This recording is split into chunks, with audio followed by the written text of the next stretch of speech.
السلام علیکم ورحمۃ اللہ وبرکاتہ۔ ناظرین کرام، ابھی حال ہی میں بحریہ فرقے نے وقف ترمیمی بل کو لے کر نریندر مودی کی موافقت کی اور مسلمانوں کی مخالفت کی، تو اب ہندوستان کے تمام مسلمانوں کے ذہن و دماغ میں یہ بات آ رہی ہے کہ فرقہ مسلمان ہے کہ نہیں۔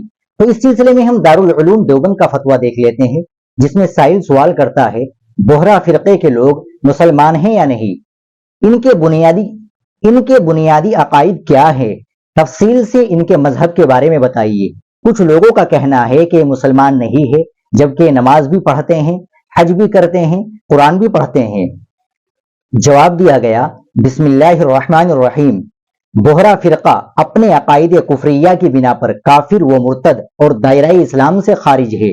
اس سلسلے میں بعض لوگوں کی بات درست ہے، مسلمان ہونے کے لیے صرف نماز پڑھ لینا یا حج کر لینا کافی نہیں ہے، بلکہ اسلام لانے کے بعد ضروریات دین کو تسلیم کرنا بھی ضروری ہے اور عقائد کفریہ و شرکیہ سے برات ضروری ہے۔ ان کے بنیادی عقائد درج ذیل ہے۔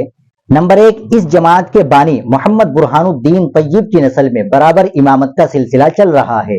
اگرچہ امام طیب خود غائب ہے، مگر وہ داعی کو برابر ہدایات دیتے رہتے ہیں، اور اماموں کے بارے میں ان کا عقیدہ ہے کہ ائمہ کرام اللہ تعالیٰ کا نور، مفترض الطاعہ اور معصوم ہوتے ہیں، دنیا و آخرت ان کی ملکیت میں ہے، جس کو چاہے دے دے اور جس چیز کو چاہے حلال کر دے اور جس چیز کو چاہے حرام کر دے۔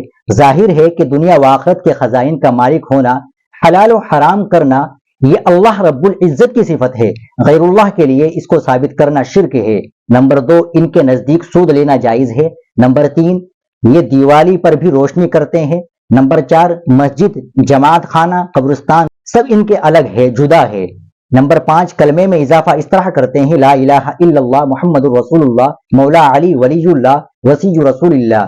نمبر 6، اذان میں اشہد ان محمد رسول اللہ کے بعد اشہد ان مولانا علی ولی اللہ اور حی علی الفلاح کے بعد حی علی الخیر العمالی کا اضافہ ضروری سمجھتے ہیں۔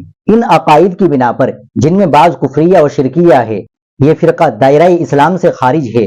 واللہ تعالی عالم۔ دارالعلوم دیوبند۔ ناظرین کرام، یہ تھا دارالعلوم دیوبند کا فتویٰ۔ آپ اس فتوے سے اچھی طرح ان کے عقائد کو سمجھ گئے ہوگے۔ ویڈیو اچھی لگی ہو تو لائک اور شیئر ضرور کر دیں، چینل کو بھی سبسکرائب کر لیں۔ ملتے ہیں انشاءاللہ اگلی ویڈیو کے ساتھ۔ السلام علیکم ورحمۃ اللہ وبرکاتہ۔